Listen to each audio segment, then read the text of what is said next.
Yo guys, welcome back to this channel. In this video we're going to talk about Q&As, common questions that people ask when it comes to personal finance. We answer it based on our own personal opinion and based on our, experience as well.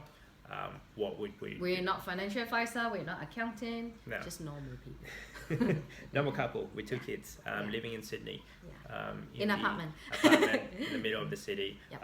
At the age of late 30s. Common. Don't have a job. Anyway. Okay, this question, very interesting. Very interesting. It's a bit Very long. a bit wordy, but hopefully you can actually follow it because it took me a while to actually follow it. Anyway, here we go. What would you do? I'm 60 years old, working full time, living rent free at the moment. So I have 4-bedroom house which is purchased back in 2000, worth roughly about $700,000 with a mortgage of $340,000. Getting a rent of roughly about $533 per week. House has a sea view, beautiful, in a suburb, in a great suburb, in a huge, but it needs a huge amount of maintenance. Nothing structural. So based on the picture, you got your lawn, your gardening, maybe a swimming pool. Yeah. Swimming pool? No, it doesn't look like it. Oh, it's two-story high, so a lot of maintenance. 4-bedroom. Now, mind you, this particular person is 60 years old, so probably don't have the energy to do that stuff, and require like a cleaner coming in. So here's the problem. Do I continue to rent this out and do the maintenance, or sell it, buy a 2-bedroom apartment for $350,000 each? Oh, so $350,000. However, you've got your strata, your levies and all that stuff, like your gardening has been taken care of. The strata is roughly about $4,000 a year in a resort complex with pool and tennis court. Rental potential of $350 per week. Rent that out for a while while I still have this free rent situation. Huge strata fees, I know, but this is a place I feel I could live in once my current accommodation no longer available. What would you do? So, in a nutshell, $700,000 house. Okay. got a mortgage. Of 340. So if it's a $700,000 property, Half of it is half of it is mortgage. Half But is if you outright. sell it, you can get about 350, let's say. Let's say And he 350. thinking to use that 350 to buy apartment outright. purely because of the management. Maintenance. Management and right. maintenance side of it. Yeah. Because if it's like a standalone home, you gotta maintain that yourself. But if you have a 2-bedroom, the apartment, you've got your strata. You don't have to worry about your bins. You don't have to worry about the swimming pool, the tennis court being maintained. Yeah. What would you do? We can't say much considering we're on the 30s. Yeah. However, if at my 60s, if I I don't know, would I'm not fast there forward, yet. I'm not there yet. I'm not there yet. If I would fast forward, But I understand his point of view or her point of view about wanna get it outright, because we will want to get all our properties outright. Of course, everyone wants it, and you just get passive income. You don't really worry about your expenses because it's not that much if you own the house outright. But house and unit. A house versus a unit. I always would choose a house. Always. reasoning. You can add on a lot more value in it, and you own a piece of land instead of a strata. Yep. When you live in a strata, you can't really control much. Especially like this particular one is like a resort style, so it's always going to be brand new stuff. I don't know, and maintenance will be keep higher and higher and higher. Yeah. Yeah. Like you can't really add a lot of value on an apartment unless it's a very old apartment that needs renovation. But this particular property that they're saying, it's like one of those resort complex with pool. It sounded like all brand new stuff. Maybe. You know what I mean? I don't know. Like for me, it's like I would rather have a house the same thing. Yeah, yes, it is a pain for the maintenance. You can get someone and one reason is the house always you can add value, or maybe in the future they can do different zoning, duplex, knock it off, build unit, you can live in one, who knows. But there's opportunity for you to do other stuff on a house is much greater than a unit. Second, when you sell and buy, you lose a lot of money. Yeah, as Agent fee, yeah, capital marketing, gain, capital gain tax, and then stamp duty. So the cost of that, it can be really high. Yeah. Buying and selling a property transaction alone. So, and then definitely, and the value of a property, like in Sydney anyway, a house would go a lot more faster than a unit. Yes, capital gain. But because of the land, the value of it, right? also, you got to look at it. If you're in that age bracket, you're probably retiring soon. Like, do you want to? If you have children, which we have, I wouldn't want my children pass this down to my children. Hopefully, they're doing something good about it. You hope. Hopefully. So yeah. But if I were him or her, I'll stay in the house. Once I retire, I will keep it. I'll live in one of the room, and then maybe hire someone just to do the maintenance once a week or once a month. I was talking to I'll rent out separate rooms too, Yeah. right? Because you will get more cash flow when you rent out the room individually. On top of that, like the amount of money that you spend on strata is bound to be the same amount of money for your maintenance on your property. Yes, it's just the time. Yeah. Yeah. But at the same time, you can do it with your styling. Like, I want it a certain way of maintenance, and then you can do that. Whereas if it's a strata, it's like, no, they just do the common area, and that's about it. But yeah. All right, let us know. That's our opinion of having a house of a unit. Always would choose a house. Yeah, so I know definitely maintenance house. is hard. Well, okay, this is a long one. So we do this one, Next skip one, that please. one. Next one. Okay. Okay, buyer's agent. So if you're thinking of investing on a property, I guess we did this. Personally, we actually experienced ourselves. So ask the question would be, you want to do it? Has anyone who has used a buyer's agent 2 or 3 times for an investment property purchase from start to finish? Yes. Care to share your experience? Oh, I would love to. I'm curious about what drove you, fee structure, value gained, and any tips in choosing one. Thanks. So we bought roughly three investment property with buyer's 2 agent. different agents. We tested on one and then we tested another. Just figuring out what it feels like. How much was it? Let's say Back about then, $10,000 per buyer's They agent. increased a lot. Yeah, so per transaction. So when we bought it, it cost us per house, we have to pay $10,000 per transaction. I remember, so 30K that we spent. No, the first one was 10, and then we used the same agent again a year or 2 within 2 years. Within about 2 years, $12,000 or 12 or 15 or something like that. I can't remember. So what drove us? Convenience. Selling this beautiful idea of passive income, pay interest only. Anyway, pay interest only. So go 5 years later, refinance, like all these things that we're against now. Yeah. So, like for me, it all depending on your individual circumstances. Personally, we wouldn't do it. What we learned today after buying multiple investment property, would you do it? It depends on everyone's circumstances. If you have the money, you don't have the time, I think not a bad idea. You think so? Yeah. Okay. If you don't have time, you really busy on your job, your family, but you have the money, you really want to put it somewhere. But it costs you that much though. But that's the time that you don't have to go. Yeah, true. You don't have to search. You don't have to do the calculation. They If give you you, don't have the time, I think it's okay. but mind you, No, but that's why we did it. oh yeah, because Right? we didn't know any better. We didn't know, like we read a lot of investment property books because the scenario is like what drove us, because there's a lot of these books where they always tells you guys, if you don't know how to do it, then go with an expert that knows how to do it, that done it frequently. And I'm like, okay then, so I mean I should get it with them because they know best, because they're in the industry. And the marketing is so good. They're selling this idea. Yeah. Reality. Nah, I would do it again. Yeah. If you have more, if you're really time poor, yeah, maybe. But I think personally, educate yourself. Yeah. Yes, it's time consuming, but you spend you spend your time once, and then next time you have your knowledge.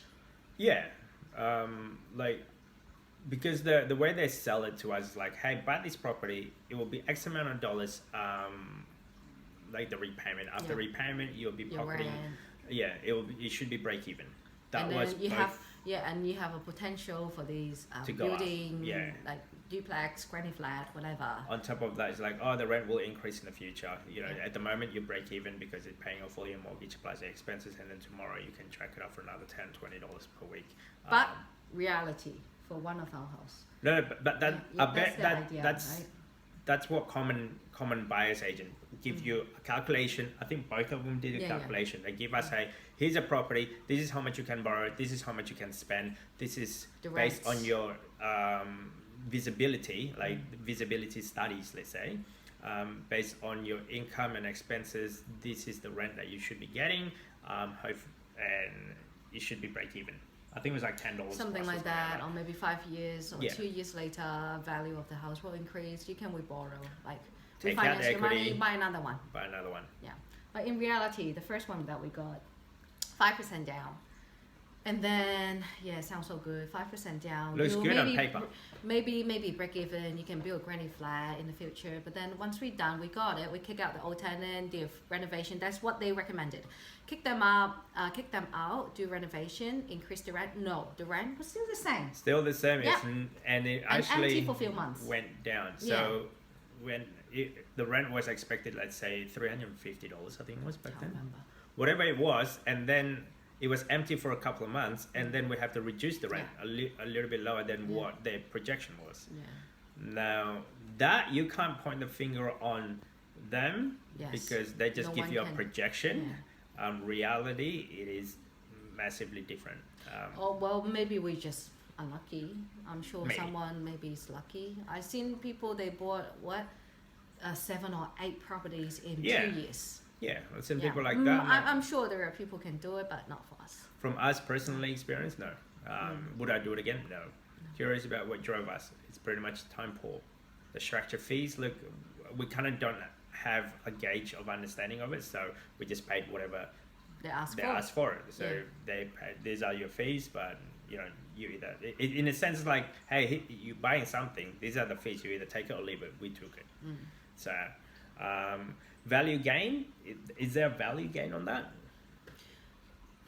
Maybe the property, but not our education. I'll prefer people teach me, like if I have more knowledge, they just do the work. That's what you pay for. Get them to do the job. But I'll prefer to gain our own knowledge. But your knowledge, you only can gain it through experience. If you don't try, you will never know. Now, mind you though, buyer's agent, they are salespeople. It is in their best interest to get you a property at a certain time. I think they like produce you 3 different properties, and then from there you choose from one of them. Like, if the thing is that they're not looking after the best interest of you, I say. Yeah, all the business. All business like that. So for me, it's like, okay, so I got this mortgage now. Now I've got this debt, and I don't have any rental. Where do I go now? Good luck on that. Yeah, sell it. Then sell it. Exactly. And they don't take it back. Yeah, you gotta find another agent. Exactly. To sell for you. You know, I can't afford it. Can you take it back? No, we don't take it back. That's one of it, right? So, it's not worth it because once the transaction happened, once it's settled, you got your mortgage, you got I guess a tenant in there. That's it. They walk away. The job after that, they walk away and they do another transaction, a brand new property again for another person. So, but at the same time, holding that property alone, there's maintenance involved. You need to understand what would happen if there's no tenant. What would happen if the property burnt down? Coming from experience, what would you do if you don't have enough cash flow? They told you based on your 5%, you should be happy, Larry. But what would you do if you can't afford all of this stuff? But that's interesting because we used 2 of the agent. One telling us 5% is done, and the other one is 20%. 20%. Big difference. Big difference. I think that the biggest key is like, if you can, do it with 20% or more. Yes. So, just like the first one is like 5% down, you can accumulate a lot more properties. But the other one is like, no, just 20% one property. Where it's like, oh no, but the value of your money, you can accumulate more properties, but the repayment on that is going to be high. Yeah. The juggling. Yeah, the first one is like more Monopoly. We're playing Monopoly, the game. The more property you want, of course, everyone wants it, but can you afford it? I want all the properties. So from the first one, look, if you put 5% down, you could get 4 properties. Because 5%, 5%, 5%, right? But and then the other one is like 20% down. So their selling point is like get 4 properties on 5% down each. 4 properties. Downside of this personally is what if 2 of them there's no tenant? What if one of them's no tenant for a long time and become a lemon?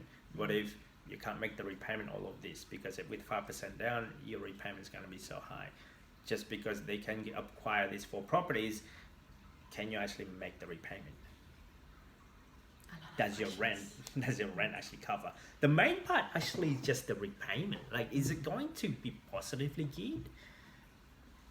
Can't remember how did it start. Yeah, they sell it to us as like, oh, it's gonna be break even at least, or like $10 positively No, they geared. did it like after tax or something. Yeah, like after tax. Negatively geared, but you can get a tax return. Yeah. But I'm still out of pocket. I gotta pay 10K and then pay tax and pay all these. When am I getting? Nothing. Like for me, it's like the bottom line is, am I gonna be positively geared? I got the idea. It's like you're gonna buy this and it's gonna be positively geared and it's gonna be putting money in your pocket. Reality, it wasn't the case. Yeah. Well, but it's learning curve. It's a learning curve. Yeah. But somehow, and we did it 3 times. Yeah, I know. But at the same time, like we did 2 of those. Now, by a certain way of doing things, ended up being positively geared. Even that alone, I learned that myself. Yes. How did I turn a negatively geared property to positively geared property? Yes. My learning curve on that, I have to learn it all by myself. Yeah, all experience. Correct. You just need to learn a lot. Yeah. Yeah. Read a lot of books, YouTube, podcasts. Yeah. See, that's the value is your own knowledge. Yeah. So if you have if you're time poor, if you think that you need the expert to do it, let them do it. Yeah. If you have the money, yes, do it. I don't really against it. But after all the experience, if we going to do it again, now, if we'll go back, maybe with our knowledge now. No. See, with our knowledge now alone, you won't. Maybe we'll put 20% instead of 5%. That's one. I think that's our key point. Our key point is like, if you can put 20% deposit. The point is less that you have, the better. The less what? Debts you have, less mortgage. Yeah, right. The less debt that you have, the better it is. Just because, there's a lot of news out there that you want, certain Joe Blow own 20 houses. But in 2 years. Yeah. The stress level that comes with 20 houses. It's a lot. So, and you never know if they're negatively geared. If they're positively geared, of course, yes, the bank will lend you more money. But if all of them negatively geared, then the bank won't lend you any more money and get more. Negatively geared, property that's costing you money. Don't like that. Property that every week, after all the everything, expenses, I don't care about tax. Yeah. Just put money in. I don't mind pay tax. I don't mind it. I would rather pay tax. The more tax I pay, it means it shows that you actually are making money. Yes. If you don't pay tax, or if you're trying to minimize tax, it goes, why do you want to minimize tax? Like, if your property performing, you should pay tax. The more tax you pay, that means you're making a lot more money on your property. So, I guess that's a lot. I guess the people mentality. Like, I gotta save tax, No, on your property, you should be paying tax. We're a bit different in that aspect. Yeah. So we want cash flow. And that was the reason why we do this. And because of that, the way I managed to change it to positively give cash flow, you stay at home.